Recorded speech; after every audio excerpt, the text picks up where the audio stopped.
चलिए all of you good morning. आज का हमारा पृष्ठ क्या है? समविभव पृष्ठ। ठीक है, क्या है? समविभव पृष्ठ। यहाँ से क्वेश्चन आता ही है ना। आपका क्वेश्चन ऐसे ऐसे बनेगा, समविभव पृष्ठ किसे कहते हैं? ठीक है, इसके गुण लिखिए।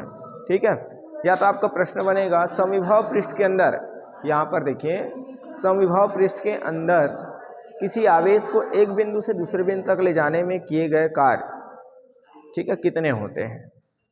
ठीक है, यह आपका प्रश्न कभी कभी पूछा जाता है, समविभव पृष्ठ में खींची गई विद्युत बल रेखाएं कैसे होता है? ठीक है, समविभव पृष्ठ में खींची गई विद्युत बल रेखाएं कैसे होता है, ऐसे एक नंबर का क्वेश्चन बनता है। ठीक है ना। तो यहाँ पर देखिए आपका क्या है, इक्विपोटेंशियल सरफेस समविभव पृष्ठ। क्या लिखें? वह पृष्ठ जिसके प्रत्येक बिंदु पर विभव का मान क्या होता है? समान रहता है। ठीक है, वह पृष्ठ जिसके प्रत्येक बिंदु पर विभव का मान समान रहता है उसे हम क्या कहते हैं? समविभव पृष्ठ कहते हैं। ठीक है, क्लास 10th अपना स्टडी करेंगे। ठीक है, चलिए अब सपोज मान लेते हैं हमारे पास ये देखिए कोई बिंदु O है, कोई बिंदु O जो है प्लस Q आवेश से आवेशित है। ठीक है, जैसे हम क्या करते हैं, चुंबक लेते हैं तो चुंबक के आसपास क्या होता है, हम क्षेत्र देखते हैं ना। क्षेत्र देखते हैं तो क्या होता है, हम देखते हैं ना, कील को, चुंबकीय पदार्थ को ला करके देखते हैं, उसके नज़दीक लाते हैं और पाते हैं कि वह कहाँ तक प्रभावित हो रहा है। ठीक है, वैसे ही हम किसी आवेश के चारों ओर का वह क्षेत्र देखेंगे हम ऐसे। ठीक है, चारों ओर का वह क्षेत्र देखेंगे। ठीक है, चारों ओर का क्षेत्र देखेंगे जिस पर क्या हो जाएगा, विभव का मान क्या होगा? समान होगा। ठीक है, तो यह कहलाएगा समविभव पृष्ठ कहलाएगा। ठीक है, मान लेते हैं इसकी त्रिज्या क्या है, R1। ठीक, अब मान लेते हैं फिर हम एक आपका क्या है, ये जो आपका बिंदु ऊपर आवेश है उसको सकेंद्र है ना, एक ही केंद्र लेकर हम क्या करेंगे, देखिए है ना, भिन्न भिन्न त्रिज्याओं के पृष्ठों की कल्पना करेंगे तो ये आपका क्या कहलाएगा, आपका समविभव पृष्ठ कहलाएगा। ये भी आपका क्या कहलाएगा? समविभव पृष्ठ कहलाएगा। क्यों समविभव पृष्ठ कहलाएगा?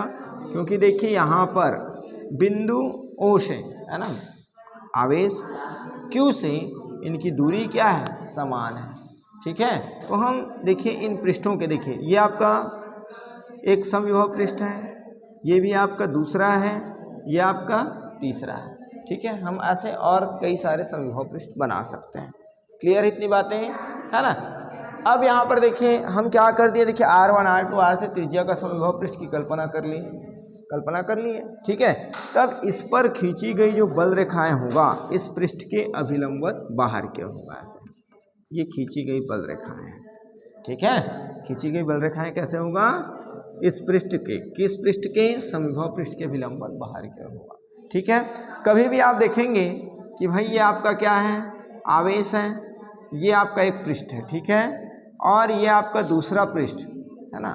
समविभव पृष्ठ इस तरह नहीं होगा, दो समविभव पृष्ठ कभी भी एक दूसरे को नहीं काटेंगे। ठीक है, जैसे देखिए यहाँ पर समविभव पृष्ठ की गुण है ना, जैसे अभी मैं आपको बताया यहाँ पर, उसी को यहाँ पर रिपीट किया गया है गुण में, है ना।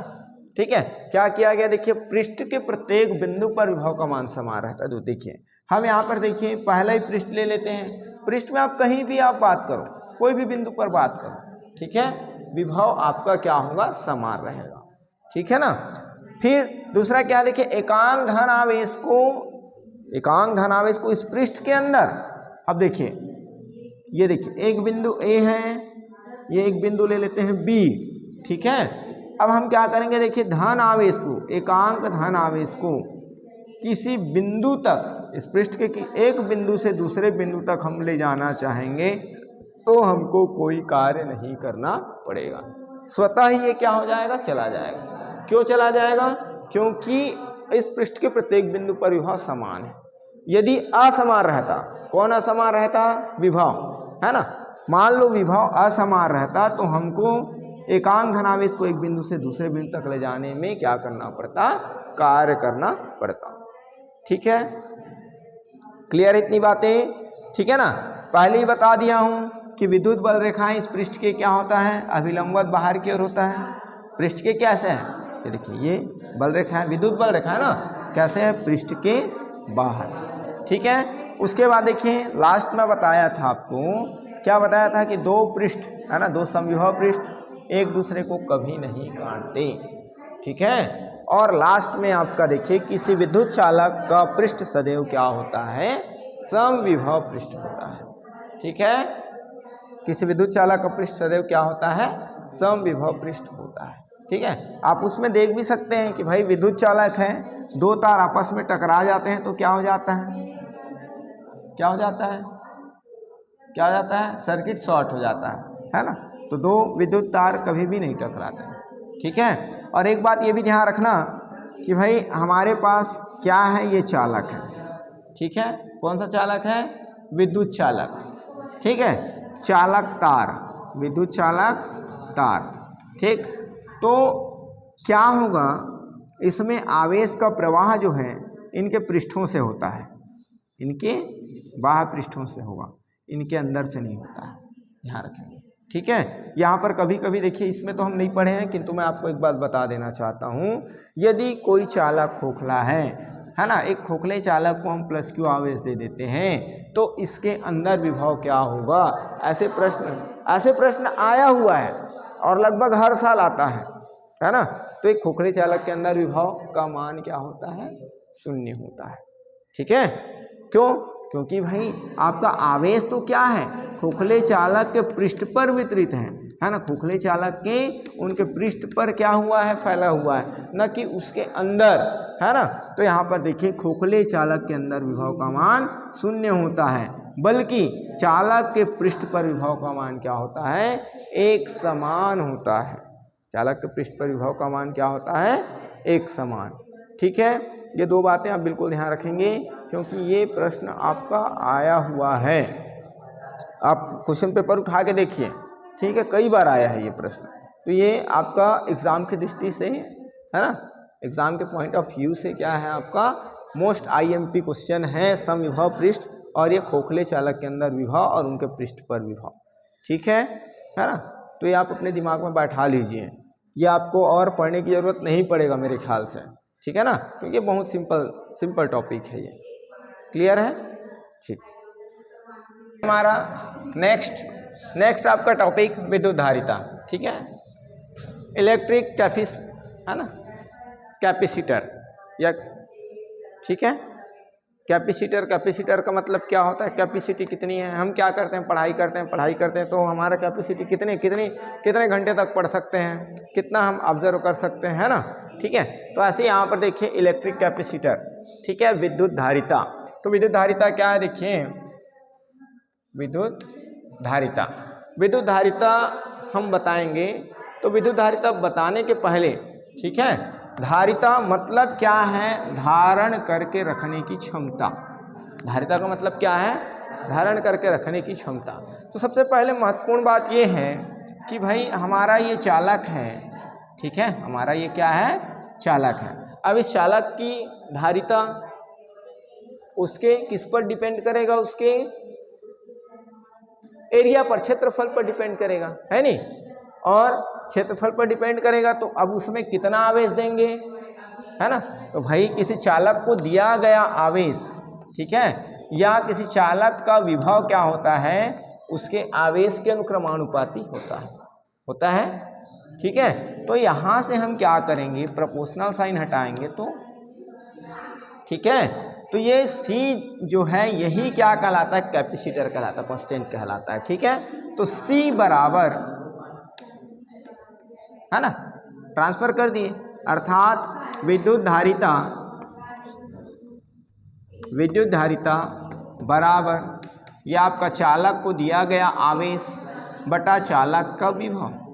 ठीक है, तो इससे हम परिभाषा क्या बना सकते हैं, है ना, किसी चालक की विद्युत धारिता, ठीक है, उस चालक को दिए गए आवेश और उसमें उत्पन्न विभव के अनुपात के बराबर होता है। ठीक है, इधर ध्यान देंगे। ठीक है, आपका क्या है, किसी चालक की विद्युत धारिता, ठीक है, उस चालक को दिए गए आवेश और उस चालक में उत्पन्न विभव, क्योंकि आवेश देंगे तो विभव उत्पन्न होगा, ठीक है, तो उत्पन्न विभव के अनुपात के क्या होता है, बराबर होता है, ठीक है, ठीक है ना। अब क्या करेंगे, देखिए, यदि आपका Q बराबर क्या हो, 1 कूलाम, ठीक है, आवेश का मात्रक कूलाम है ना, ठीक, और V का मात्रक 1 वोल्ट, ठीक है, तो आप क्या करोगे, देखिए, C बराबर 1 कूलाम बटा 1 वोल्ट बटा क्या, 1 वोल्ट, ठीक है। तो यहाँ पर क्या हो जाएगा, देखिए, यदि किसी चालक को 1 कूलाम आवेश देने पर उसमें उत्पन्न विभवांतर कितना होगा, 1 वोल्ट का विभव उत्पन्न हो जाएगा, तब उस चालक की धारिता क्या हो जाएगा, 1 फैरड, ठीक है, क्या हो जाएगा, 1 फैरड होगा। क्लियर है। देखिए, आपको परिभाषा याद करने की जरूरत ही नहीं है, ठीक है ना, कोई आवश्यकता नहीं परिभाषा याद करने का, डेफिनेशन याद आपको करना ही नहीं है, केवल आपको कैलकुलेशन याद करना है, कैलकुलेशन से ही आपका परिभाषा बनेगा, ठीक है। यदि बनाने नहीं आ रहा है तो आप, है ना, इसको देखिए, इसको क्या बोलते हैं, Q क्या है, V क्या है, ठीक है, ठीक है, तो ये क्या है, तो इसका मात्रक हम क्या लिख सकते हैं, है ना, Q का मात्रक हम क्या लिख सकते हैं, V का मात्रक हम क्या लिख सकते हैं, ठीक है ना, तो आप ध्यान रखेंगे। तो इसकी परिभाषा क्या बनेगा, किसी विद्युत चालक की धारिता, है ना, विद्युत धारिता क्या होता है, चालक को दिए गए आवेश, है ना, चालक को दिए गए आवेश और उसमें उत्पन्न विभव के अनुपात के बराबर होता है। ये लास्ट में आप परिभाषा लिखेंगे, किसी चालक को 1 कूलाम आवेश देने पर यदि उसमें उत्पन्न विभव 1 वोल्ट हो, या किसी चालक को आवेश देने पर यदि उसमें 1 वोल्ट विभव उत्पन्न हो जाता है, तब उस चालक की धारिता 1 फैरड होता है, ठीक है, 1 फैरड होता है, ठीक है, हो गया संख्यात्मक रूप में भी, है ना, ठीक, ओके। नेक्स्ट क्या है आपका, देखिए, गोली चालक की विद्युत धारिता, ठीक है। मान लेते हैं, देखिए, ये गोला है, अब गोला तो जानते हैं, जैसे एक फुटबॉल, एक गेंद, ठीक है, एक गेंद, ठीक। अब यहाँ पर मान लेते हैं इसकी त्रिज्या कितना है, R है, ठीक है। अब यहाँ पर क्या कर रहे हैं हम, मान लें किसी गोले में, गोले को कितना आवेश दे दें, +Q आवेश दे दें, तो +Q आवेश समान रूप से उसके पृष्ठ पर क्या हो जाएगा, वितरित हो जाएगा, ठीक है। अब यहाँ पर देखिए, तब इसके पृष्ठ पर विभव, गोले के पृष्ठ पर विभव,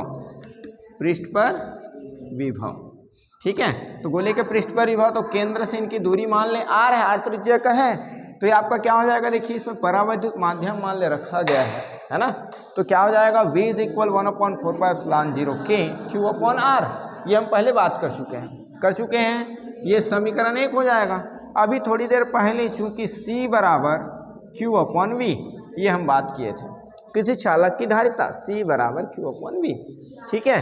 अब क्या करें, मान रखेंगे इस समीकरण 1 से, तो ये Q बटा क्या हो जाएगा, 1/4πε0K, ये आपका क्या हो जाएगा, Q/R हो जाएगा, स्क्वायर नहीं भाई, तीव्रता में स्क्वायर होता है ना, ये क्या है, विभव है, ठीक। तो C = ये आपका क्या हो जाएगा, पूरे को ऊपर ले जाएंगे, नीचे वाला वैल्यू ऊपर चला जाएगा, तो Q × 4πε0K × R अपॉन ये वाला Q, ये कट जाएगा, तो C बराबर 4πε0KR, ठीक है। अब क्या करेंगे, वायु या निर्वात में,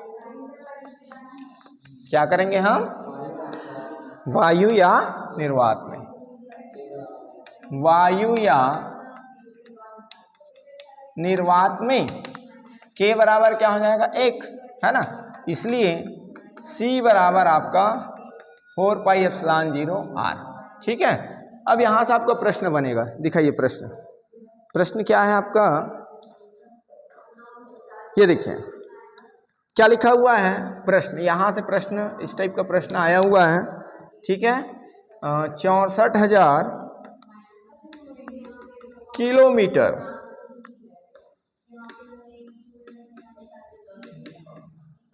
अर्धव्यास वाली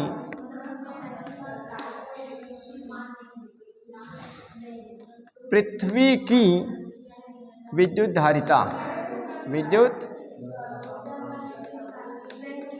धारिता माइक्रोफैराड में ज्ञात कीजिए। माइक्रोफैराड में ज्ञात कीजिए। ठीक है, तो यहां पर देखिए माइक्रोफैराड में ज्ञात करने के लिए हमको क्या करना पड़ेगा, देखिए चलिए, चूंकि यहां पर देखिए सॉल्यूशन आपको क्या दिया गया है, आर की वैल्यू, चूंकि दिया है, क्या दिया है, आर की वैल्यू दिया गया है, आर इज इक्वल्स टू कितना, 6400 किलोमीटर, ये दिया गया है।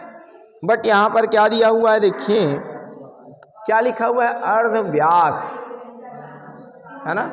अर्धव्यास का मतलब क्या हो जाएगा, देखिए अर्धव्यास मतलब उसकी त्रिज्या ही है ना, ये टोटल कहलाएगा व्यास, तो अर्धव्यास मतलब इसकी त्रिज्या, वही आर है। ठीक है, वही क्या है आपका, आर है। अब क्या करेंगे, देखिए ये तो हो गया किलोमीटर, इसको हमको मीटर में चेंज करना है, इसको हमको क्या करना है, मीटर में चेंज करना है। तो कितने किलोमीटर बराबर, कितने मीटर बराबर 1 किलोमीटर होता है, हाँ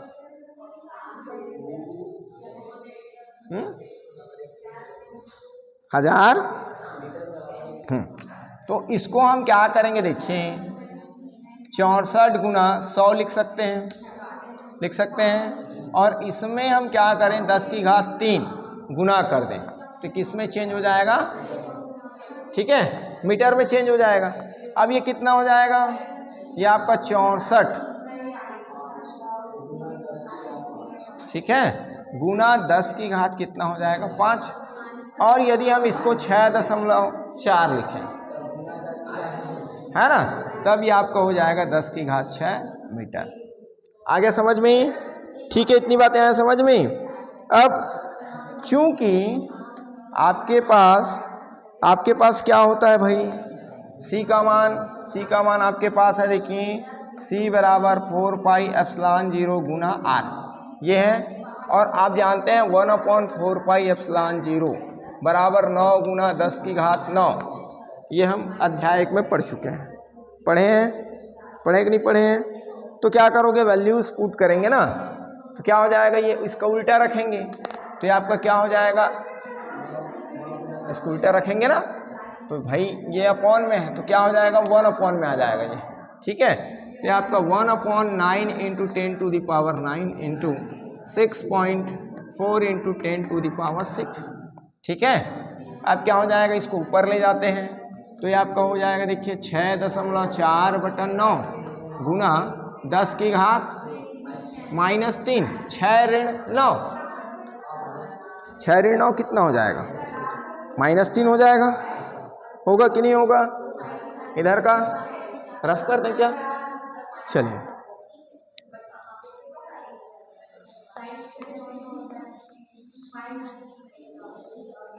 अब देखिए ऐसा क्वेश्चन आया हुआ है, ध्यान रखेंगे ना, तो C इज इक्वल्स टू क्या हो गया, देखिए इसको भाग देंगे, ठीक है, 6.4 गुना 10 की घात -3, ये देखिए इसको भाग देंगे, तो ये आपका क्या हो जाएगा, 9 एकम 9, ठीक है, ये देखिए 9 शून्य में शून्य हो जाएगा, ठीक।